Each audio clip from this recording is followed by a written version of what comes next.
So I'm just saying victory dance. So that's an energy, right? Let's bring the energy up into the room, because I get excited talking about this kind of stuff. Especially because I do financial coaching. So regardless of, we're taping this, so regardless if somebody's watching this later on YouTube or 10 years from now on YouTube, this information is information that never really changes, right? It's solid principles that you can apply regardless of whether you're an investor, whether you're trying to build your business, or your goal is to maybe improve your relationships, right?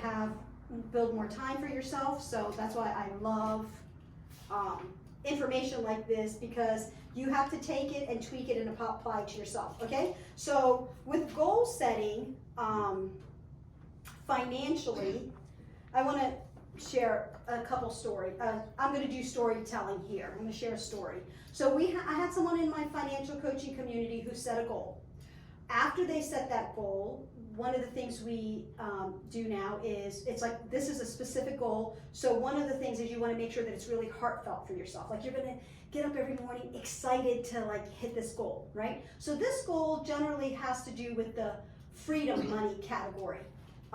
Let me actually reiterate how, because I think, remember, repetition, when we see it over and over again, we like to encourage a 70-20-10 formula, which is, and then each week I actually wanted to break this down just a little bit more, because it's starting to get ingrained in your mind. 10% giving, right? Giving to something that's going to get you excited about giving to it. If you're a Christ-centered believer, you might believe in tithing. So whatever it is that you're passionate about, your belief system, right? 20% saving and investing. So in the beginning, I like to recommend, this is my recommendation for this, 10% to go towards your emergency fund until you get that to $5,000. 10%, and this is just suggestions, you guys got to tweak it for yourself, to go towards investing, using this money specifically for building wealth, right?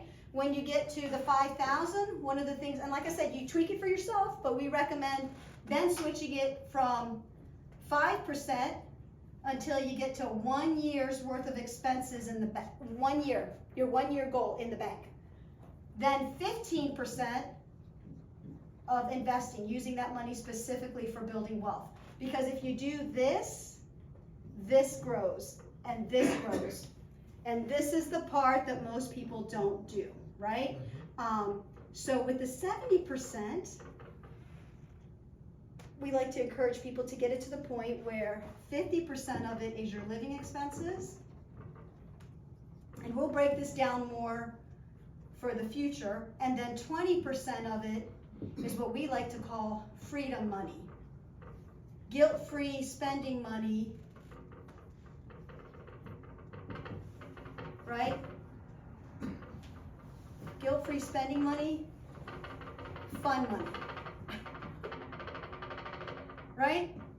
So isn't that fun when you do this 20%, how this 20% grows, okay? So that's the basis of that. So when you're setting a goal, you got to pick a goal that is going to get you excited in the morning, okay? So this one client, she set a goal. The goal was really for her husband, okay? But she had her reasons why. She felt like her husband worked hard. She really wanted to accomplish this goal for her husband. So we put a time frame. What's the time frame? She wanted to accomplish it in 6 months. We put a dollar amount to it, right? So you set a goal that's heartfelt for you. What's the time frame I'm going to accomplish it in? Then we put a dollar amount to it, okay? Then the next thing we put to it is, where's the money going to come from? And now, so the goal, the desire that excites you, that gets you up in the morning really excited about life, the dollar amount, the time frame, where's the money going to come from, and then how much time in your schedule do you have to actually allow for that. So for her, she had an online business, so she wanted to block out 4 hours 1 day a week to do her online business. That's where the money was going to come from, okay?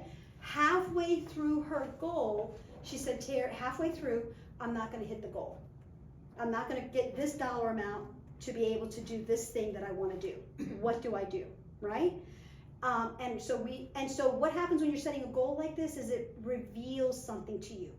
It reveals to you what's really important to you. What are you really going to get excited about, right? So it's very revealing. So what it revealed to her was she wasn't willing to take out that time, the 4 hours, 1 hour a week, because that time also included her boxing things up. So that 1 hour, she realized actually turned into 3 hours, which was 4 hours into 12 hours, and she didn't want to take that time away from her family.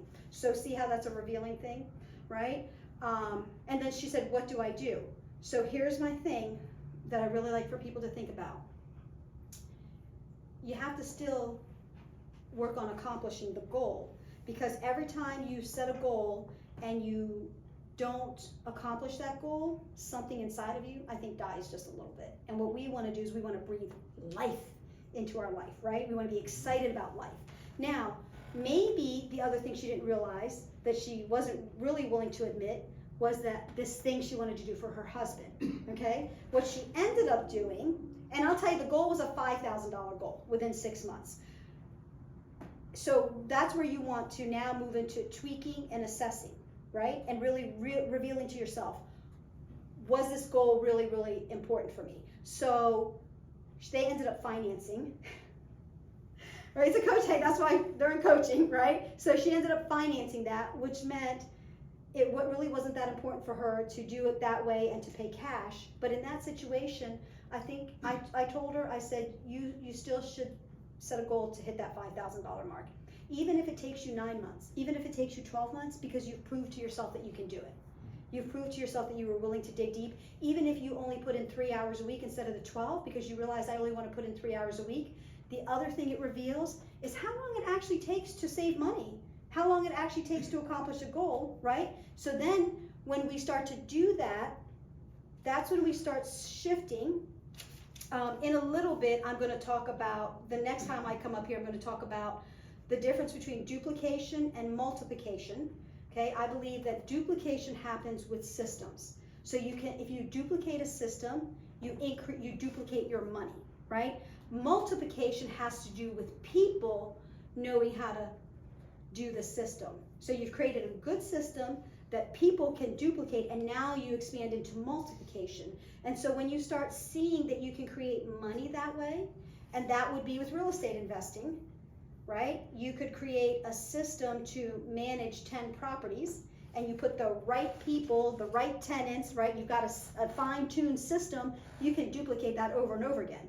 And so even if you say, hey, I'm gonna get 30 properties that I want one assistant to take care of, 25 properties I want one assistant to take care of, and you've learned how to fine-tune that, you can duplicate that again. Now you've moved into multiplication. Maybe you have 4 people managing 100, just picking some numbers out there, right? So now you've multiplied people's efforts instead of it being your own effort, right? And it's important to create the systems like that. So I gotta put my glasses on. So let's just piggyback on that again, right? You gotta make sure that you're setting a goal that actually excites you. So just to say, I wanna get to $100,000 a year passive income is not really, it sounds exciting to people, but it's really not heartfelt until you put the reasoning behind it, right? Why do I wanna get to $100,000 a year passive income? Get a little bit more detail. I wanna have time freedom. Great, when you have that time freedom, what are you gonna do with it? Right? Like really, really, like what are you gonna do with it? You know, so for me, when I started looking at that, one of the things I said was, you know, I wanna walk and spend more time with my kids every day. I wanna make sure I'm spending this was years ago. Like, I mean, my kids were like 3 and 5. I wanna be able to, you know, walk and play with them for like a couple hours a day, you know, and what I realized was that was actually something I could already do, right? But then from there, what I realized was, well, I wanted to do more fun things with them besides just taking them to the park. So you start going deeper, and you have to realize if you're willing to work for it, it's okay, and that's what will fuel you when you're going deeper for what really is my goal. So like right now, I think GR and I were talking.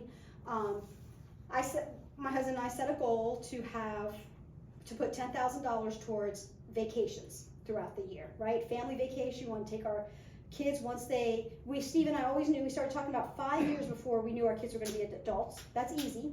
Once somebody's 15, you know, in 20 years, in 5 years, they're going to be an adult, right? So what's that going to look like?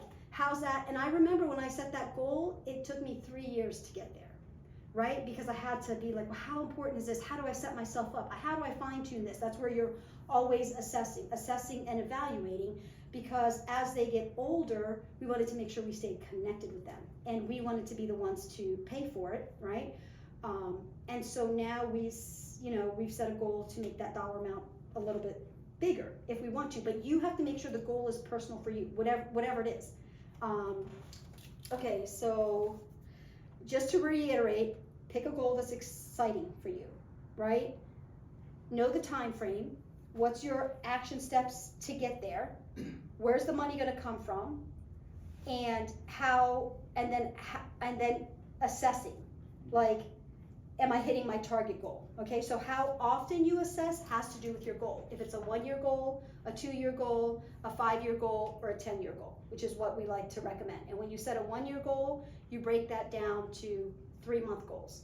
And then in 3 months, what do I do during the week? You know, so GR on his talk today, our heart-to-heart talk on Facebook, had said, well, I knew I wanted to have a certain amount to go towards investing, so I worked DJing. And he did that for years to accomplish what he had wanted to accomplish, you know. And so that's what, like, you have to really break down the details. And then I want to add just one last thing before, maybe I'll see if anybody has any questions.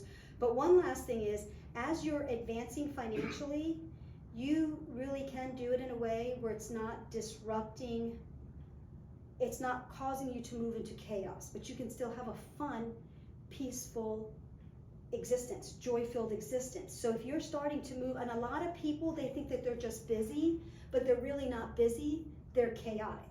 And they got to go from chaos to less chaos to now busy to less busy to having more time to moving to peace. So know where you are on that level so you can move up, because some people think they're busy but they're chaotic, right?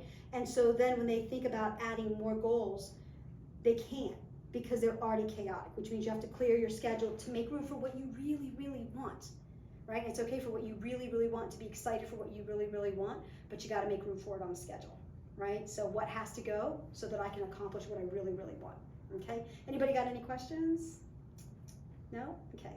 All right. So Herb is going to, I'm excited about that because Herb has helped me with email marketing. And it's slow going for me, you guys, because just like this, so GR and I have a plan. After we do this, the following week, we're supposed to talk about what we're going to do 3 weeks from now, right? But because it's brand new, every time it's brand new, it's like, oh, we forgot to do that. So then we're rushing last minute to think about what we want to talk about. It's okay because we're filled with knowledge and wisdom.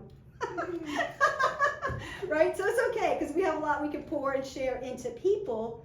But that's another thing. Every time you set a goal, you have to constantly reassess, and then don't beat yourself up. Just start again and keep fine-tuning what you're doing. So with the email marketing, I really, really knew it was going to be important to stay connected with people. I knew that. I've known for a long time, but I'm slow going. Like sometimes Herb will meet with me, and so I pay him to hold me accountable. He will meet with me and then say, well, what are we doing today?